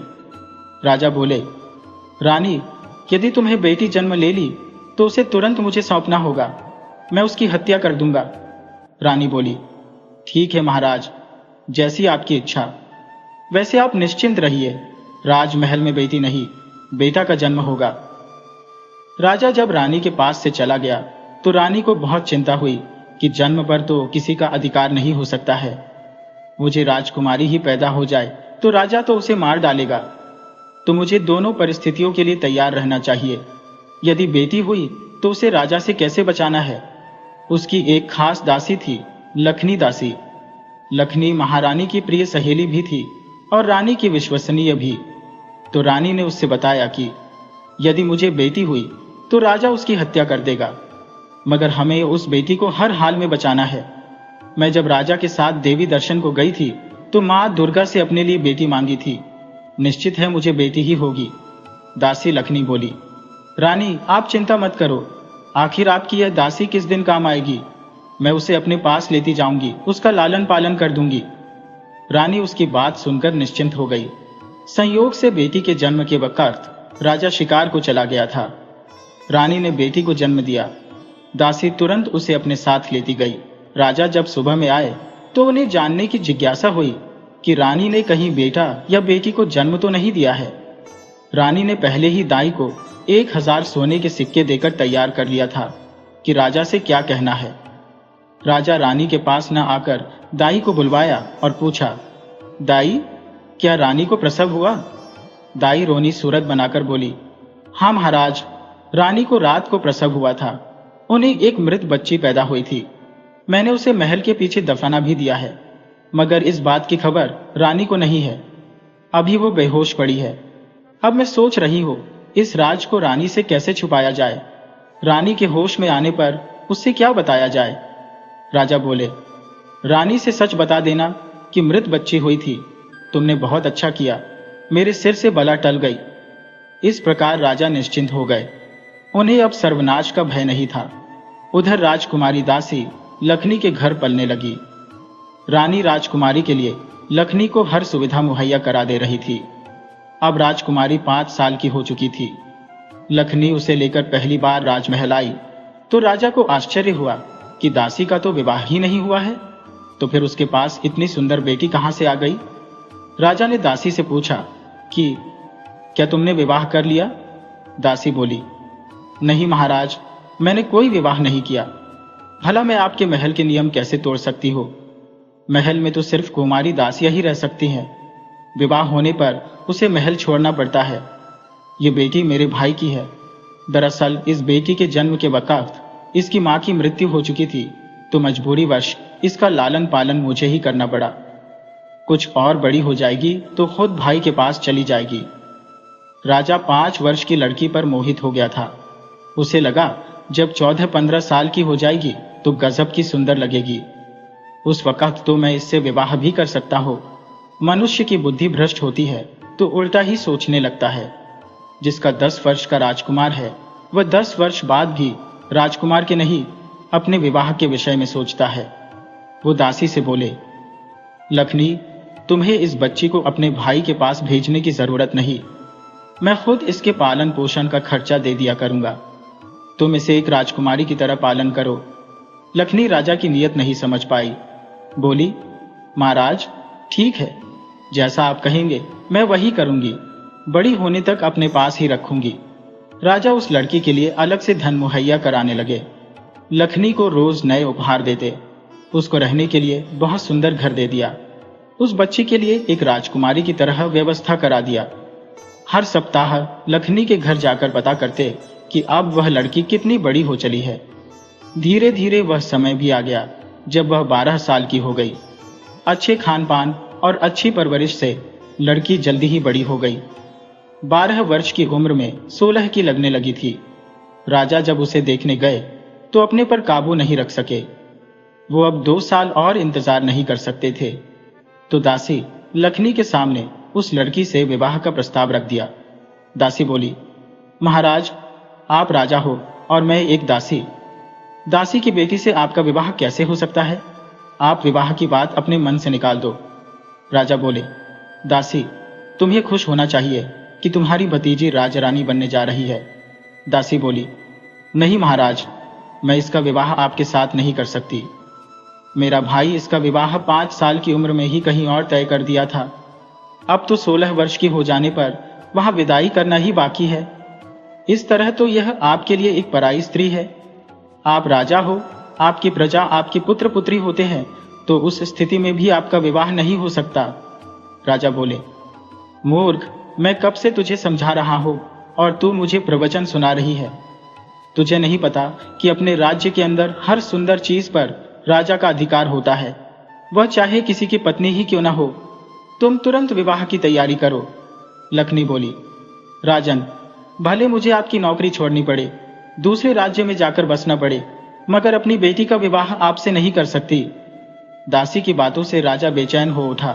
बोले, तुम्हारी बेटी का विवाह तो मुझसे ही होगा, भले तुझे सूली चढ़वाना पड़े तो चढ़वा भी दूंगा। दासी को अब सूझ ही नहीं रहा था कि क्या करे। मूर्ख अपनी ही बेटी से विवाह करने पर तुला हुआ है। अगर इनकार करती हो तो मेरी जान जाएगी, हामी भरती हो तो राजा अपनी ही बेटी से विवाह कर नरकगामी बन जाएगा। वो बात को बदलते हुए बोली, राजन, आप मुझे इस विषय में सोचने के लिए थोड़ा वक्त दीजिए, मैं अपने भाई से भी बात कर लूं। राजा बोले, मैं इस वक्त किसी की नहीं सुन सकता, तुम अभी विवाह की तैयारी करो। दासी देख ली कि अब यह दुष्ट किसी भी तरह नहीं मानने वाला, अब इससे सच्चाई बता देनी चाहिए। तो दासी बोली, राजन, तुम बहुत बड़ी गलती करने जा रहे हो। ध्यान से लड़की के चेहरे की तरफ देखो, क्या इसका चेहरा तुम्हारी रानी से नहीं मिलता? अरे, इसके रगों में तुम्हारा ही खून दौड़ रहा है, यह तुम्हारी ही बेटी है। राजा यह सुनकर हक्का बक्का रह गया, मगर संभलते हुए बोले, तुम झूठ बोल रही हो। दासी बोली, राजा, तुम हमेशा मूर्खता ही करते रहे और अब भी कर रहे हो। तुमने ढोंगी साधु की बात मान राजकुमारी की हत्या का आदेश दिया। वो साधु खुद जानवर से अपनी रक्षा नहीं कर सका, मगर तब भी तुम्हारी आंख नहीं खुली। राजकुमारी आज तक जिंदा है और सामने खड़ी है, मगर न तो तुम मरे, न रानी मरी, न तुम्हारा राजकुमार मरा। तुम्हारा कोई अनिष्ट नहीं हुआ, तुम सकुशल हो। अब तुम अपनी राजकुमारी को ले जा सकते हो। अब तुम खुद सोच लो कि इससे विवाह कर पत्नी बनाओगे या बेटी बना इसका विवाह किसी राजकुमार से करोगे। राजा बोले, दासी, मैं तुम्हारी बात पर विश्वास नहीं कर सकता। मैं दाई से भी पूछूंगा, रानी से भी पूछूंगा कि सबने मिलकर मुझे धोखा क्यों दिया। अगर यह सचमुच राजकुमारी है तो इसे बलि तो चढ़ना ही पड़ेगा। मैं इसमें कोई समझौता नहीं कर सकता। राजा उस लड़की और दासी को जबरदस्ती साथ लेकर अपने महल में वापस आ गए। उन्होंने दाई को बुलाया और पूछी कि क्या हमारी राजकुमारी मृत पैदा हुई थी? दाई बोली, नहीं महाराज, मैंने झूठ बोला था, ये लड़की ही आपकी राजकुमारी है। रानी से भी राजा ने सवाल किया कि तुमने मेरे साथ इतना बड़ा धोखा क्यों किया? रानी बोली, महाराज, आप पीछे की सभी बातें भूल जाओ और राजकुमारी को अपना लो। यह हमारी बेटी है, इसके जन्म पर हमारा कोई अनिष्ट नहीं हुआ है। राजा बोले, नहीं रानी, तुमने हमें अंधेरे में रखा। मैं अपनी बेटी से प्रेम कर बैठा और यह बात जानने के बाद भी इसे मन से निकाल नहीं पा रहा हो। अब एकमात्र उपाय है कि इस राजकुमारी का वध कर दिया जाए। राजा ने झल्लाद को बुलवाया और बोले, तुम इसे जंगल में ले जाकर इसका वध कर दो और सबूत के तौर पर इसकी आंखें और वस्त्र लेते आना। जल्लाद राजा की आज्ञा पाकर जंगल में चला गया। वो राजकुमारी से बोला, बेटी, तुम मेरी बेटी की उम्र की हो, कल मेरी बेटी की शादी है। इस शुभ मौके पर मैं इंसान तो क्या, जानवर की भी हत्या नहीं कर सकता। तुम अपना कपड़ा मुझे दे दो, मैं तुम्हारे लिए दूसरा वस्त्र लाया हूं, उसे पहन लो। और आंखें तो तुम्हारी हिरणी की तरह है, तो किसी भी हिरणी को मारकर राजा को दिखा दूंगा। परंतु तुम एक काम करना, ये राज्य पार कर दूसरे राज्य चली जाओ। अपने जीते जी फिर कभी इस राज्य में वापस मत आना। जल्लाद हिरण की आंख और राजकुमारी के वस्त्र लाकर राजा को सौंप दिया। राजा खुश हुए कि चलो, एक बदनामी से तो बच गए। अगर जिंदा रहती तो प्रजा के लोग कहते, वह वही लड़की है जिससे इसका बाप प्यार कर बैठा था। उधर लड़की भगवान का नाम ले जंगल में चली जा रही थी कि दूसरे राज्य विजयपुर का राजा चिराग शिकार को आया हुआ था। उसने जंगल में एक सुंदर लड़की को भटकते देखा तो पास आकर पूछा कि देवी, आप कौन हो और इस घनघोर जंगल में अकेली क्या कर रही हो? राजकुमारी ने राजा की बात का कोई जवाब नहीं दिया। बोली, मैं अपने अतीत के विषय में आपसे कुछ नहीं बता सकती। राजा बोले, तुम एक परम सुंदरी नारी हो, मैं चाहता हूं कि तुमसे विवाह कर लो। राजकुमारी बोली, यह तो मेरा सौभाग्य होगा कि मैं आपकी रानी बनूं, परंतु मेरी एक शर्त है कि कभी आप मेरे अतीत के बारे में कोई सवाल नहीं करोगे। राजा बोले, मुझे शर्त मंजूर है, आप मेरे साथ महल चलो। राजकुमारी को और चाहिए क्या था? जन्म से लेकर अब तक ठोकरें ही तो खाई थी। न मां का प्यार मिला, न क्रूर पिता का। उलटे पत्नी बनाना चाहा, राज खुलने पर मेरी हत्या करवा दिया। यह अलग बात है कि मेरे पर कृपा कर जल्लाद ने जीवित छोड़ दिया, परंतु इस राजा का कैसे आभार प्रकट करूं कि जिसने मेरे अतीत जाने बिना रानी बना दिया। वो राजा चिराग से विवाह कर विजयपुर की रानी बन गई। हंसी खुशी से राजकुमारी के दिन गुजरने लगे। 1 साल गुजरते ही राजा के महल में खुशी की लहर दौड़ गई। रानी ने एक सुंदर बेटे को जन्म दे दिया था। राजा रानी से और भी ज्यादा प्यार करने लगे थे। उधर राजा के पड़ोसी राजा दुर्मुख राजा चिराग से काफी जलता था। उसने राजा चिराग पर चढ़ाई कर दी। चिराग के पास बहुत बड़ी सेना नहीं थी, फिर भी बहादुर राजा था। चिराग दुर्मुख को 3 बार हरा चुका था, मगर वो बार बार राजा चिराग पर चढ़ाई कर देता था। राजा चिराग चाहते थे कि किसी राजा का सहयोग मिले तो दुर्मुख को हमेशा के लिए मिटा दे। तो वो एक दिन रानी से बोले, रानी, मैं जानता हूं कि आप कोई साधारण स्त्री नहीं हो, राजकुमारी हो। मेरे मन में हमेशा जिज्ञासा बनी रहती है कि मैं जानूं कि आप कौन हो, परंतु आपके दिए वचनों से बंधा हो पूछ ही नहीं सकता। रानी बोली, महाराज, मैं आपसे बहुत प्यार करती हूँ, आपको दुखी नहीं देख सकती। आप अगर मेरे विषय में जानना ही चाहते हो तो इतना तो बता ही सकती हो कि मैं चंदन नगर के राजा रणजीत की बेटी हूँ। अब इससे आगे मत पूछना कि मैं जंगल में क्यों भटक रही थी। राजा बोले, बस मुझे इतना ही जानना था। राजा रणजीत एक ताकतवर राजा है, उनके सहयोग से मैं दुर्मुख को हराकर हमेशा के लिए मिटा सकता हूँ, परंतु इसके लिए आपको मेरे साथ अपने पिता के घर चलना होगा। रानी बोली, नहीं महाराज, मैं पिता के घर नहीं जा सकती, आप इसके लिए मुझे मजबूर मत करो। राजा बोले, रानी, मैं अपने लिए राजा रणजीत से नहीं मिलना चाहता। मुझे अपने लिए कुछ नहीं चाहिए, तुम खुद ही मेरे लिए अनमोल हीरा हो, मगर अपने राज्य के लिए राजा रणजीत का सहयोग चाहिए, और सहयोग तभी मिल पाएगा जब तुम मेरे साथ राजा रणजीत के पास चलोगी। रानी बोली, ठीक है, आप तैयारी करो, हम आपके साथ जरूर चलेंगे। दूसरे दिन ही राजा चिरागा अपनी पत्नी को लेकर चंदन नगर के लिए चल पड़े। राजा का एक मंत्री था खटाई लाल, जो रानी की सूरत पर फिदा रहता था। वो किसी भी तरह रानी को हासिल करना चाहता था। जब राजा चिरागा पत्नी के साथ ससुराल चले तो उसने एक योजना बना डाली कि किसी भी तरह रानी से राजा को दूर करना है और रानी को हवस का शिकार बना देना है। रानी लाज के चलते राजा से कह भी नहीं पाएगी, इस तरह मेरी मुराद पूरी हो जाएगी। योजना के अनुसार वो 2 सैनिकों को लिया और राजा के जंगल में प्रवेश करते ही राजा के पास पहुंच गया और बोला, महाराज, आप यात्रा स्थगित कर तुरंत वापस चले, दुर्मुख ने राज्य पर चढ़ाई कर दिया है। राजा बोले, मंत्री, तुम रानी के साथ यहीं ठहरो, मैं तुरंत सही जानकारी लेकर आता हूं। राजा अपने साथ के सैनिकों को लेकर चले गए। मंत्री अपने 2 खास सैनिकों के साथ रानी के पास ठहर गया और जल्दी रात हो जाने का इंतजार करने लगा। उसे अनुमान था कि राजा कितना भी जल्दी करे, कल सुबह से पहले नहीं लौट सकता। रानी एक स्त्री ही थी, स्त्रियां पुरुष के चेहरे को अच्छी तरह पढ़ लेती है। रानी ने भाप लिया कि मंत्री की नीयत ठीक नहीं है, यह झूठ मूठ की झूठी खबर देकर राजा को मुझसे दूर कर दिया है। जरूर रात होने पर मेरे साथ गलत हरकत कर सकता है। तो रानी ने निश्चय कर लिया कि रात को सोएगी नहीं, तलवार निकाल अपनी सुरक्षा खुद करेगी। वो अपना टेंट नदी के किनारे लगवाई। मंत्री तो यही चाहता था कि हम 3 हैं तो 3 तरफ से रानी को भागने से घेर लेंगे। नदी की तरफ तो भागेगी नहीं, तो हम तीनों रानी का शिकार करेंगे। रात हुई तो मंत्री रानी के टेंट में घुसने का प्रयास किया। रानी के हाथ में नंगी तलवार देख सहम गया। उसे आभास हो गया कि रानी पहले से ही सजग हो चुकी है। इस वक्त कोई भी अकेला ताकतवर से ताकतवर आदमी इसका मुकाबला नहीं कर सकता। रानी ने डांटते हुए कहा कि मंत्री, यदि तुम दोबारा मेरे टेंट की तरफ देखा भी तो 100 टुकड़े कर डालूंगी। मंत्री डर गया। वो सोचने लगा कि यदि इसने यह बात राजा से बता दी तो और भी मुश्किल हो जाएगी। हमें अब रानी को जिंदा छोड़ना कहीं से भी ठीक नहीं, मगर मारने से पहले हवस की आग भी बुझानी है, और जब तक जिंदा है, हाथ में उसके तलवार है, हम कुछ नहीं कर सकते। उसने निर्णय लिया कि स्त्री है, कब तक जगी रहेगी, अवश्य ही सो जाएगी। तब हम इसे काबू में कर लेंगे और अपना मकसद पूरा कर फिर मारकर नदी में बहा देंगे। राजा के आने पर बोल देंगे कि रानी तो किसी के साथ भाग गई, या यह भी कह देंगे कि दुर्मुख उठा ले गया।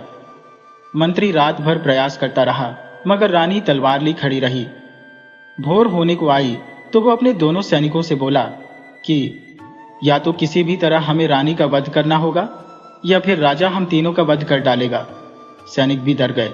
तब मंत्री ने योजना बनाई कि हम एक साथ रानी पर हमला करेंगे तो वो अपना बचाव नहीं कर पाएगी और हम उसे सरेंडर करने पर मजबूर कर देंगे। तीनों ने रानी पर अचानक से हमला कर दिया। रानी के हाथ से तलवार छूटकर गिर गई, मगर रानी फुर्ती दिखाते हुए पीछे बह रही नदी में छलांग लगा दी। वो मंत्री के पकड़ में नहीं आई। रानी बहती हुई बहुत आगे निकल गई। सुबह के वक्त स्नान कर रहे एक संत की दृष्टि रानी पर पड़ी तो उन्होंने रानी को पानी से बाहर निकाला और अपने आश्रम ले आए। रानी अब जल्दी से अपने पति के पास लौट जाना चाहती थी तो संत ने रोक लिया। संत ज्ञानी महात्मा थे। बोले, बेटी, तेरा अभी लौटने का सही समय नहीं है। उचित समय आने पर मैं खुद ही तुम्हें तुम्हारे पिता के पास ले चलूंगा। वहीं पर तुम्हें तुम्हारा पति भी मिल जाएगा और तुम्हारे दुश्मन भी उचित दंड पा जाएंगे। भगवान के बनाए विधान में एक घड़ी ऐसी भी आती है कि दोस्त दुश्मन सब एक जगह इकट्ठा हो जाते हैं और अपना हिसाब किताब पूरा कर लेते हैं। रानी महात्मा के आश्रम में रहने लगी। उधर जब राजा वापस लौट कर आए तो मंत्री और दोनों सैनिकों ने बताया कि महाराज, दुर्मुख रानी का हरण करके ले गया है, आप जल्दी से उस पर आक्रमण कर दो। राजा को सूझ ही नहीं रहा था कि क्या करें, किस प्रकार दुर्मुख से निपटें। अगर उन मार्ग में अकेले आक्रमण कर दिया तो हार भी सकते हैं। सोच विचार कर राजा चिराग अपने ससुर रणजीत के पास जाने का विचार किया। राजा उस दिन नहीं गए, बल्कि एक सप्ताह बाद अपने मंत्री और उन दोनों सैनिकों को साथ लेकर राजा रणजीत के दरबार में गए। लेकिन उससे ठीक पहले महात्मा रानी को लेकर राजा के दरबार में पहुंच चुके थे। रानी घूंघट में थी तो वहां उसे कोई पहचान नहीं सका। महात्मा बोले, राजन, मेरे पास एक स्त्री आई है। वह अपनी एक कहानी राजा से सुनाना चाहती है। अतः मेरा आदेश है कि तुम हर जरूरी काम छोड़कर स्त्री की कहानी सुनाओ। राजा महात्माओं को बहुत आदर देते थे और कहानी सुनना तो उनकी पुरानी आदत थी। उन्हें कहानी सुने युग बीत गए थे। वो कहानी सुनने के लिए व्याकुल हो उठे। स्त्री कहानी सुनाने लगी, मगर इससे पहले बोली कि महाराज, कहानी सुनाते वक्त इस दरबार से कोई उठकर बाहर नहीं जाएगा। जो भी खड़ा होने की कोशिश करेगा उसे गिरफ्तार कर लिया जाएगा, चाहे वो मंत्री हो या राजा, दास हो या संतरी। आप कहानी सुनो। एक राज्य में एक राजा राज करता था। वह एक बार जंगल गया था तो एक ढोंगी महात्मा ने उससे कहा कि अगर तेरे महल में बेटी का जन्म हुआ तो तेरी तो हस्ती मिट जाएगी। राजा ने रानी को आदेश दिया कि वह बेटी के जन्म होने पर उसे राजा को सौंप दे, मगर रानी ने ऐसा नहीं किया। बेटी के जन्म पर उसे अपनी दासी को दे दिया। दासी उसे अपनी बेटी की तरह पालने लगी, मगर राजा की नजर उस लड़की पर खराब हो गई। दासी पर दबाव बनाने लगा कि अपनी बेटी से विवाह कर दो। राजा ने अपनी दासी को इतना मजबूर कर दिया कि उसे सच्चाई बतानी पड़ी। राजा जब यह जान गया कि जिससे प्रेम करता है वह तो अपनी बेटी है, तो वह अपनी शर्मिंदगी छुपाने के लिए अपनी राजकुमारी को कत्ल करने के लिए जल्लाद को सौंप दिया। मगर वह जल्लाद भी दयालु निकला। उसने राजकुमारी के कपड़े ले लिए और हिरनी की आंखें राजा को सौंप दिया। राजकुमारी का भाग्य अच्छा था। उसे एक राजा मिला जो उस पर मोहित हो अपने दरबार में ले गया। उस राजकुमारी से विवाह किया उसको एक सुंदर बेटा हुआ। राजा एक दिन राजकुमारी के पिता के विषय में जानना चाहा, तो राजकुमारी ने अपने पति को अपने पिता के विषय में बता दिया। अब वह अपने ससुर से मिलना चाहता था, तो राजकुमारी से बोला कि हम साथ में राजा के पास चलते हैं। राजा अपनी पत्नी को लेकर ससुराल के लिए चल दिया, मगर उसके मंत्री की बुरी नजर बहुत पहले से रानी पर लगी हुई थी। वह दरबार में तो रानी को देख भी नहीं पाता था। उसने जब सुना कि राजा ससुराल जा रहा है, तो वह एक झूठी कहानी गढ़ राजा को रानी से अलग कर दिया तथा खुद रानी की सुरक्षा में लग गया। राजा को नहीं पता था कि रक्षक ही भक्षक है। मंत्री रानी की सुरक्षा में नहीं, बल्कि अपनी हवस मिटाने के चक्कर में लग गया। वह रात भर प्रयास करता रहा, मगर रानी अपनी सुरक्षा खुद करती रही। मगर रात के पिछले पहर में मंत्री और उसके 2 सैनिकों ने एक साथ रानी पर धावा बोल दिया। रानी संभल नहीं सकी, मगर उसे अपनी इज्जत प्यारी थी। नदी में कूदकर मर जाना पसंद कर ली, मगर यहां भी उसकी किस्मत साथ दे गई। वह डूबी नहीं, बच गई। एक महात्मा ने उसे बचा लिया। राजा रणजीत बोले, ये कहानी मेरी जिंदगी की कहानी से मेल खा रही है। राजा चिराग बोले, महाराज, ये कहानी तो मेरी जिंदगी से भी मेल खा रही है। उधर मंत्री उठकर भागने की फिराक में लग गया। तभी राजा रणजीत के सैनिकों ने पकड़ लिया। रानी बोली, राजन, क्या आप उस कहानी सुनाने वाली का चेहरा नहीं देखना चाहेंगे? राजा रणजीत बोले, हाँ बेटी, हम देखना चाहेंगे कि तुम कौन हो। रानी ने अपना घूंघट हटा दिया। राजा रणजीत ने देखा कि वह तो उसकी बेटी है जिसे जल्लाद से मरवाना चाहा था। राजा चिराग ने देखा कि अरे, ये तो मेरी पत्नी है, अर्थात मंत्री ने मेरे साथ गद्दारी की है और झूठ बोला है।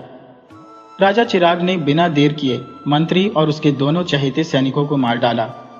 उन्होंने तय किया कि अब कभी जिंदगी में कभी भी अपनी पत्नी को किसी दूसरे के भरोसे नहीं छोड़ूंगा। ये कहानी हमें सिखाती है कि कभी कभी हमारी अपनी सोच ही हमें भ्रमित कर देती है और हम सही गलत का फर्क नहीं कर पाते। बाहरी दिखावों पर भरोसा करने के बजाय हमें अपनी अंतरात्मा की आवाज सुननी चाहिए और अपने रिश्तों को विश्वास की डोर से मजबूत करना चाहिए। हर रिश्ते में ईमानदारी और सुरक्षा बहुत जरूरी है। अगर आपको ये कहानी अच्छी लगी हो तो कृपया हमारे चैनल को लाइक, शेयर और सब्सक्राइब करें। राधे राधे।